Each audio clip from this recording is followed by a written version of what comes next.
This episode of the LCTV News is brought to you by Encompass Health, Rehabilitation Hospital of New England, and North Shore Community College.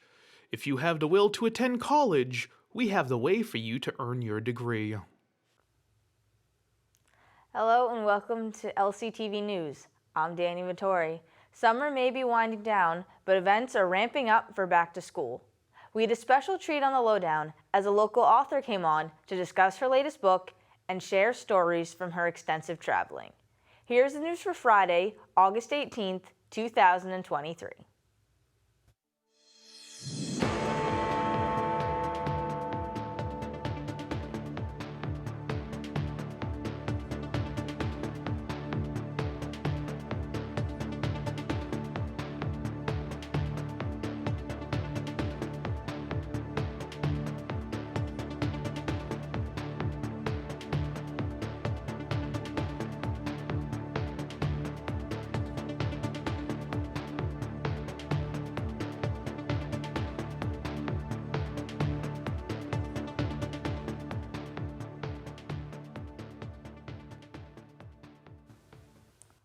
During a special City Council meeting last Friday, the 11th, Councilor at Large Brian LaPierre withdrew his motion for reconsideration of the Northern Strand on-road expansion project. His withdrawal went through with no objection from other councilors, and the meeting was adjourned in 2 minutes and 45 seconds. On Tuesday, the 8th, City Council voted to approve an $11 million project which will create 1.9 miles of bike lane from Western Ave to the beaches of Lynn and Nahant. LaPierre voted for the motion, placing him on the winning side and allowing him the opportunity to call the council back for reconsideration, which he did the next day, the 9th, stemming from concerns and questions he had about the project. According to LaPierre, after conversations with Mayor Nicholson and other councilors, those questions were answered, so the motion was withdrawn in front of the 50 people who had filed in to hear the meeting. In September of 2021, the city passed the Rental Inspection Ordinance, which requires a yearly inspection of all rental units, including condos, with an additional inspection every 5 years. This changed and replaced the previous ordinance, the Apartment Vacancy Program, which required inspections before they were rented. For the past 2 years, the work has been outsourced to Safe Build LLC, but beginning on September 1st of this year, the city will begin offering the program in-house. Therefore, beginning next month, all registration and inspection requests for the City of Lynn's rental inspection program should be submitted to the Inspectional Services Department. This can be done either by going to room 401 of City Hall or online. Through the online portal, rental unit owners can view their license status, expiration date, and inspection dates. Last Friday, the Food Project held a farm fest on the lawn outside Lynn Museum Lynn Arts. Those in attendance could paint pots, make flower arrangements, and use the tickets they collect for fresh produce from their farm. Here is more from the event.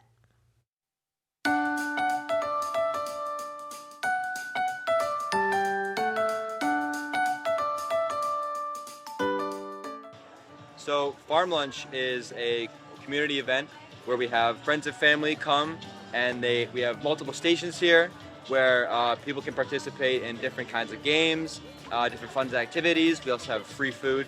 And I think that Farm Fest is a really great community organizer, and it really brings people together, and it's really fun for us to organize and run. We get to connect with community members, and we get to kind of spread what the Food Project is about, and we get to spread our goals and our mission. And Farm Fest is going to be an annual event, so this is our second time and it'll keep on going. So we have a few stations here. Our first station is flower bouquet, where we harvested flowers in the morning, and a lot of the community members can get and make flower bouquets around like 5 flowers. We also have arts and crafts, where one arts and crafts is where one of our Wuku members draws you as a veggie. We've also connected with one of our local restaurants here, One Mighty Mill, that we work with regularly. We deliver fresh produce to them, and in return, they've been very helpful with us. They've made fresh pizza here. We have many boxes, and we also had one of our root crew members' parents make lots of food And yeah, we've also prepared our own lemonade. It's a super great opportunity to come by, enjoy the free food, and in return, you get a ticket, and you can use those tickets to get the fresh produce at the end for free. So yeah, it's something that really brings the community together, and we really like doing it.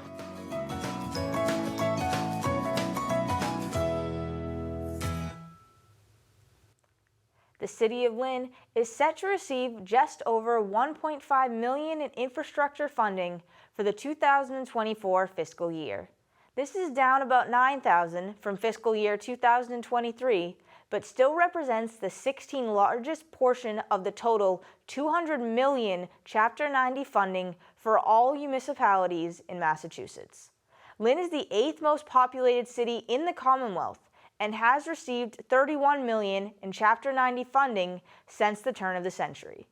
The focus of Chapter 90 funding is the implementation of capital improvements and spans from repairing bridges to making public transit more accessible. The second annual Lynn Arts and Cultural Festival was held this past Saturday the 12th with 6 different locations and dozens of vendors participating. With all locations connected by a trolley, people could enjoy a fun-filled day of entertainment. Take a look.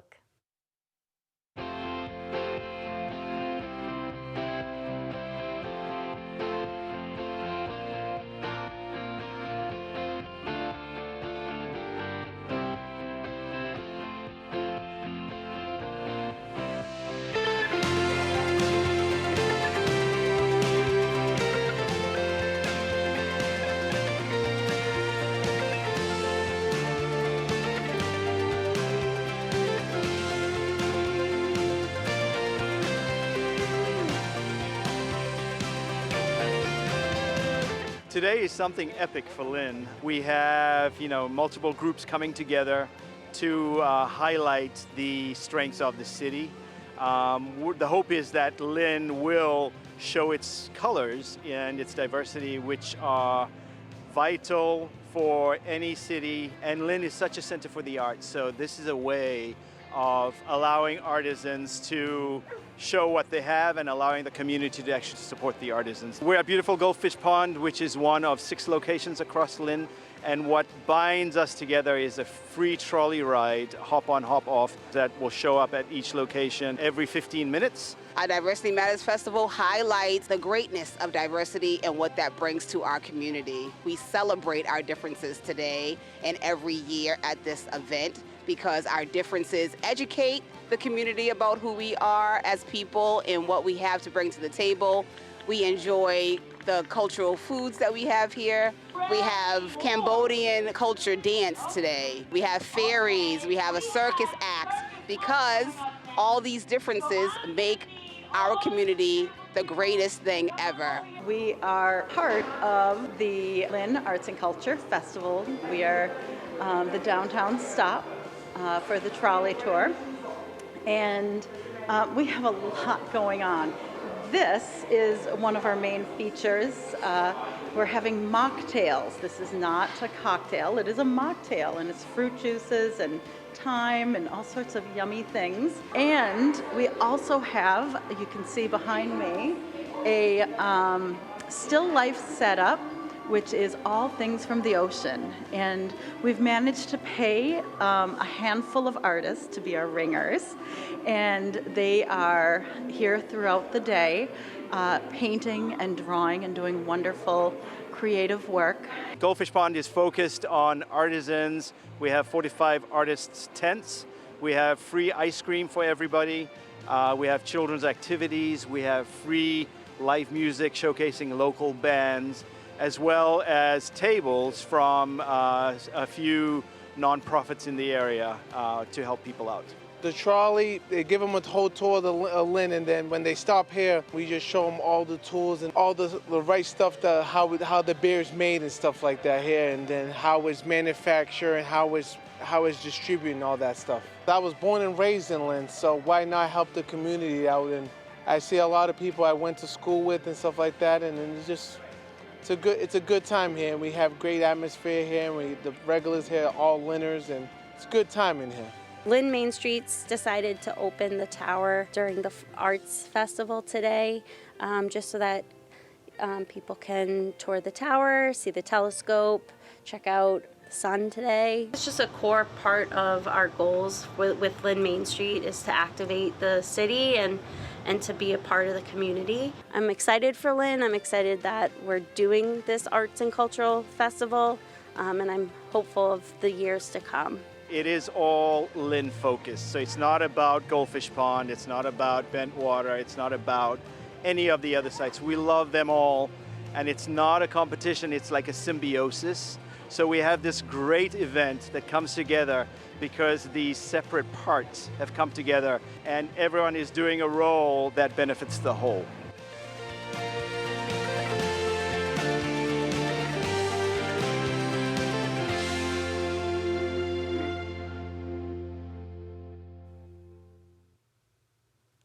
The Neighbor to Neighbor Action Fund Board voted unanimously to endorse 4 candidates in the upcoming election. Each of the candidates submitted a questionnaire and spoke with members of the Lynn chapter to share their views and aspirations for the city of Lynn. Based on these responses, Neighbor to Neighbor is endorsing Nicole McLean and Jose Manuel Encarnacion for Councilor at Large, Natasha Meji-Madri for Ward 4, and Michael Satterwhite for Ward 1. Neighbor to Neighbor believes that the goals and values of these candidates support their policy platform, which includes community health, housing dignity for all, and healthy neighborhoods. At the 16th Annual Family Fun Day, hosted by LifeScene, more than 500 members of the community came out to participate in an afternoon of fun and entertainment. Those in attendance were also introduced to 28 local organizations, nonprofits, and agencies who provide a variety of goods and services. A highlight of the event came during the speaking portion, when Sean Reed received the Community Leadership Award. According to Reed, quote, "Thank you to LifeScene for this incredible honor, which will serve as a source of inspiration moving forward in my work. I am so grateful to live in a community full of remarkable individuals who work tirelessly and collaboratively to bring about positive change on a daily basis," end quote. On deck, the sports update.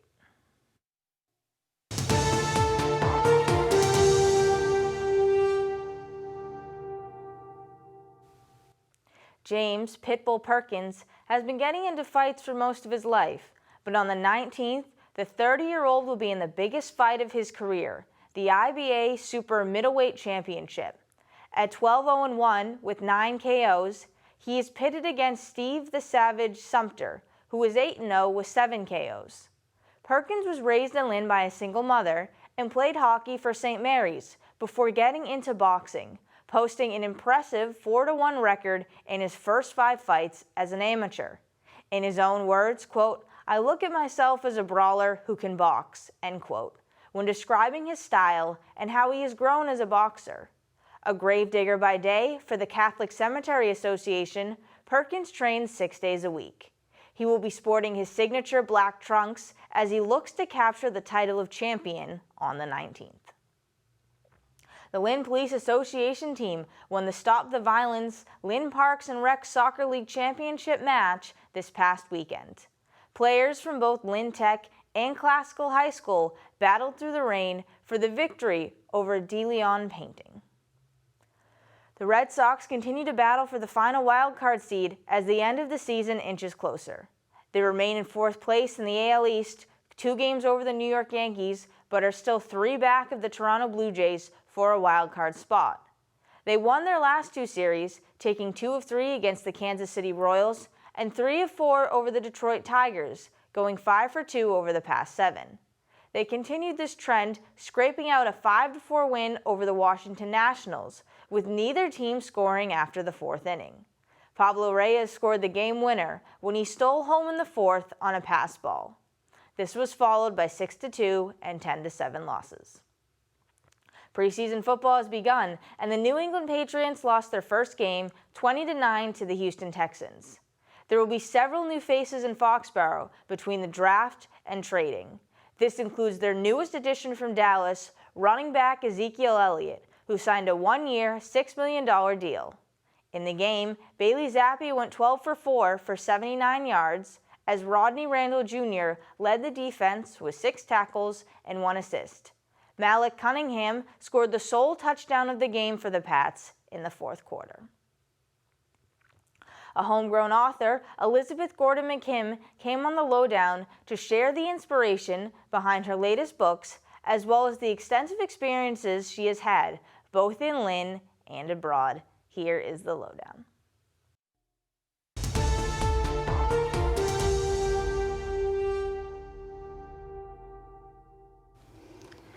Good afternoon and welcome back to another edition of the Lynn Lowdown. I'm Dani Vittori, and today we have on a local author, poet, teacher, so many titles. Thanks for coming on the show. Thank you. It's a pleasure, and I like very much seeing this place. Well, we're always glad to have you on, so could you just quickly introduce yourself for us? Okay, my name's Elizabeth Gordon McKim, and I'm a poet. I also am a performance artist, spoken word performer, author, and I teacher, worked with kids for many years, and also people of all ages. I like the intergenerational thrust of the arts and poetry. So I was looking at what you sent me, all the things you've accomplished, and I kind of went, I cannot fit this in a 10-minute interview, so you're going for the highlights. But one thing is, you're known as the Jazz Poet of Lynn, and I'm very curious where that came from. I was named by 2 wonderful artists from here in Lynn. One is Tony Toledo, who's a storyteller, and he's now working over at Lynn Vogue, I do believe. And Don White, who's a singer-songwriter, storyteller, and author. And I moved to Lynn about 20 years ago, and the way I met people was to join the arts community. That was my way of making friends, because when I first moved here, I really didn't know anybody. And even now, you know, when I'm an elder, I'm going to be 85 years old in September, I still love to go to the venue, especially the Walnut Street Cafe on Walnut Street, which is run by Jim Chalmers, who's a Lynn native, and his wife, Alicia Churchill. It's very important to practice your art. If you're an artist, you have to practice your art, whatever way you can. And so I like to go and share my poetry. Sometimes I have features, sometimes I read in the open mic. And I guess we'll start with the one that's all poetry. The mural. Okay, yes, I'd like to. Yeah, that is called Lovers in the Free Fall, the name of that book.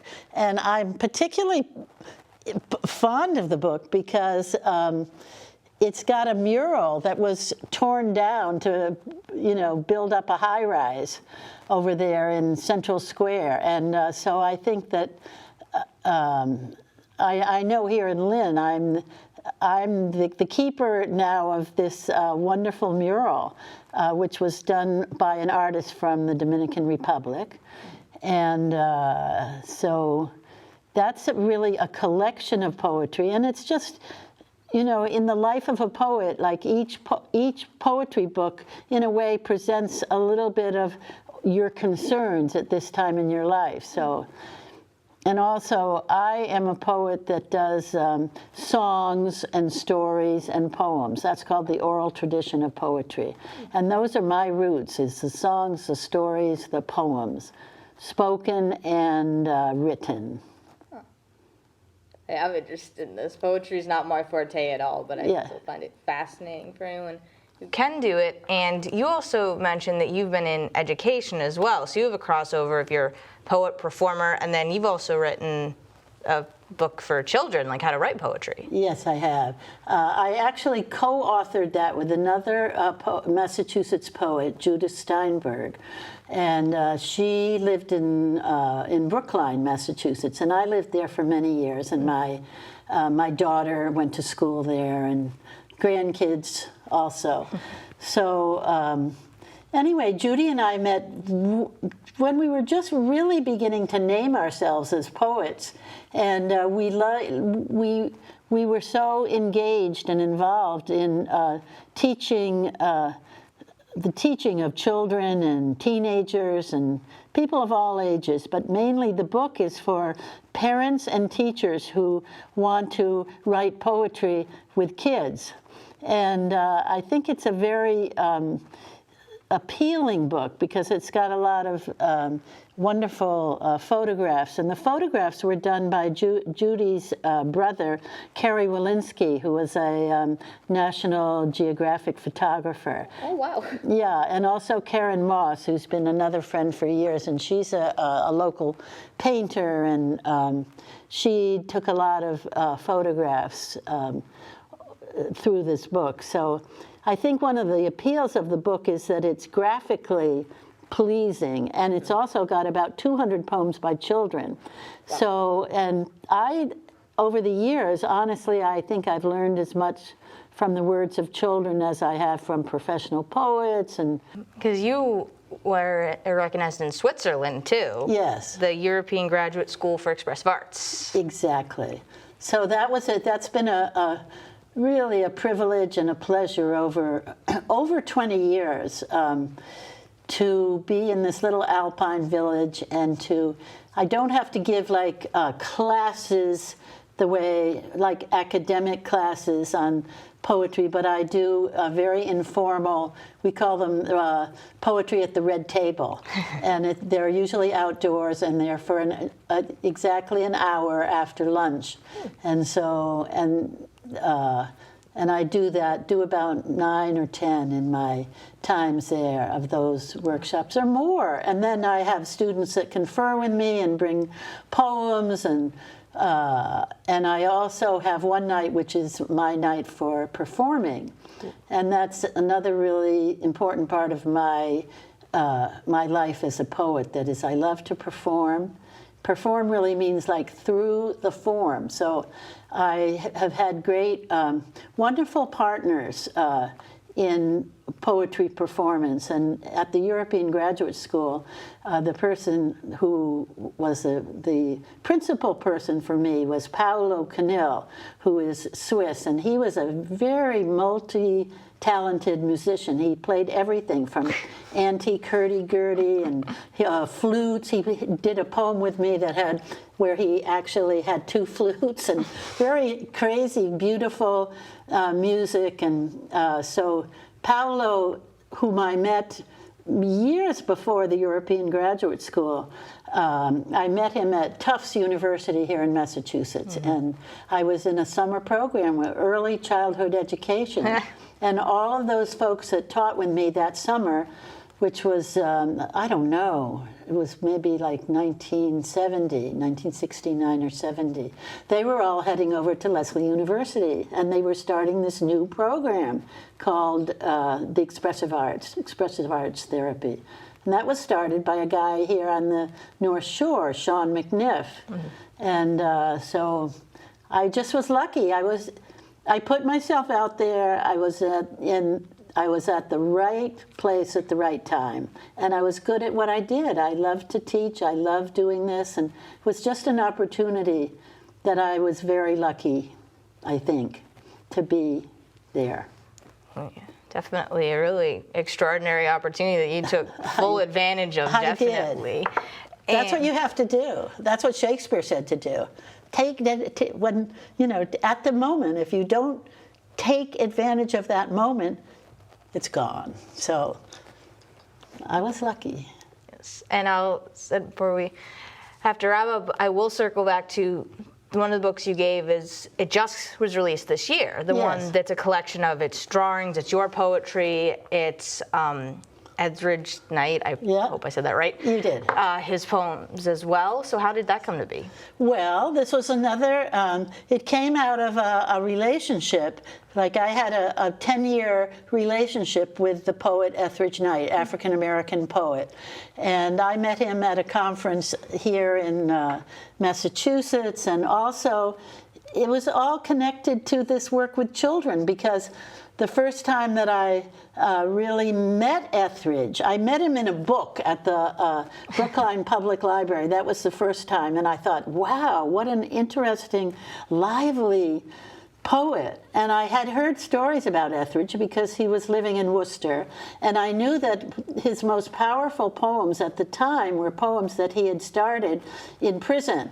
And so he was in you know, the big top, as he called it, in Michigan City, Indiana. And so anyway, my friend who was teaching in the high school when I was teaching the kids in Little Rock said, well, if we're going to Little Rock, we should really stop in Memphis and see Charlene and Ethridge. So I did, and that was the very first time that I heard Ethridge read a poem out loud. Now, he was a poet that when he read a poem, I mean, you listened up, you know. He just had this very powerful voice, and he reached people, and he knew the importance of the out loud poem. Mm-hmm. And it didn't matter who you were or where you came from, you know, he made a connection with you if there was a connection to be made. And so when I first heard Ethridge read his poems, it was just amazing. In a way, it changed me. And then I met up with him later after he and Charlene had separated. And so then we had, you know, Ethridge had, you know, he had his own struggles, as we all do. And his struggle was with substance abuse. And so there were times when I couldn't be with him. And some of the poems actually deal with my feeling of, you know, anger. And the poems are, I think, tell a truthful story of our relationship, which was always very connected, but sometimes together and sometimes not together. And it also is a compendium, this word, which means really, I said to you earlier, it means a bunch of stuff. But in this book, there's letters, there's little drawings made by both of us, photographs, like when Ethridge would take a photograph, when I took a photograph of him, generally he'd take my camera and take a picture of me. So I have an amazing collection of poems and stories and everything from that time. So this book, in a way, was really deciding what to go in this book. And so that was it, and the order of it and all that. And I did start it, like, Ethridge died 31 years ago. Oh. So a long time ago. And I've had all this work. So for me, it's a great release, really. And they had a big day in Indianapolis. So I went there with my beloved daughter, and my beloved sister accompanied me. And and the mayor of Indianapolis proclaimed Ethridge Knight Day, which was, I know, it was pretty amazing. That's incredible, yeah. And there was a picture of him, a mural on the long side of this jazz club called the Chatterbox. And so it was just amazing to see that. And then the night before, I had my own reading at this Indiana Historical Society. So it was all like, I can't even explain it, but it was 2 weeks ago, and I'm still kind of in just a sense of so full. It was such a release. Mm-hmm. You know, so I think what the lesson for me is that just keep on getting your work out. Even if you have to wait a long time, sometimes things need to ripen, you know, your understanding of it. Mm-hmm.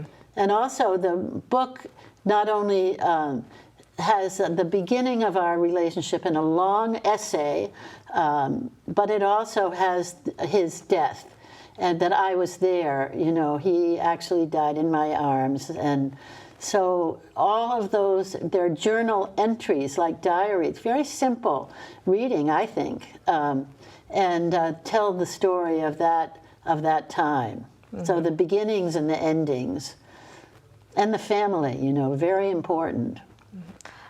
So it all sounds incredibly powerful, and thank you for having the courage to release something like that is so personal. It took a lot of.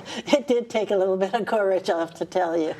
you know, whether you wanted everybody. You know, it's a question of the personal and the political and the therapeutic, the healing, and all of those things come into play. And there were many nights when I would wake up and I'd say, no, and first of all, I was getting older too. I can't do this. There's just so much, you know, so much going on. And luckily I had a good editor, this guy, Norm Minnick, who was my daughter's age. And he just he took all these papers that I sent him. I sent things by paper instead of computer. You know, he had to go through it all. And so it was a big job, but it was a labor of love. And when I read the book, the thing that amazed me the most was that I told a story. Oh, yeah. You know? Yes, definitely. And that's what you want to do in writing, is you want that narrative thread. Yeah, you definitely did. You've told such a story through your poems and your work, and I want to thank you again for coming on to talk about it as we have to wrap up, but thank you again for sharing. Well, thank you. It's a pleasure to be here, and Seth Albom has always been a good friend, and I feel like Lynn has been so important to me. Lynn is another, a rich source of inspiration for me. So thank you very much, and thank you for having me on. You're very welcome, always. And once again, my name is Dani Vittori. This has been the Lynn Lowdown, and we'll see you next week with more guests.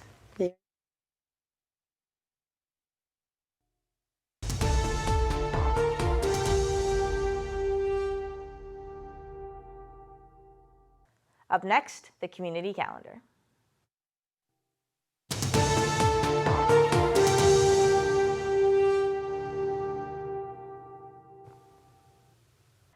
Tuesday the 22nd is the opening night of Grime, an immersive experience from 5 to 8 p.m. at Galleries at Lynn Arts, 25 Exchange Street.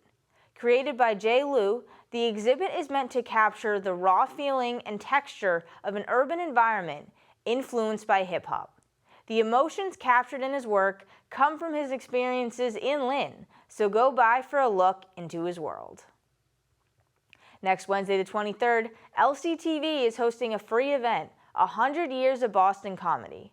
Presenter Nick Zano will take the audience on a journey from the early days of vaudeville to the present-day comedians we have come to know and love. Laugh along through this hour-long presentation with a Q&A session to wrap up the night. Also on the 23rd, the Community Development Department's High Rock Tower Observatory Starry Nights program will have another August session. From 7:30 to 9:30 p.m., people can use both the telescope in the dome and a secondary one outside the tower to observe the night sky.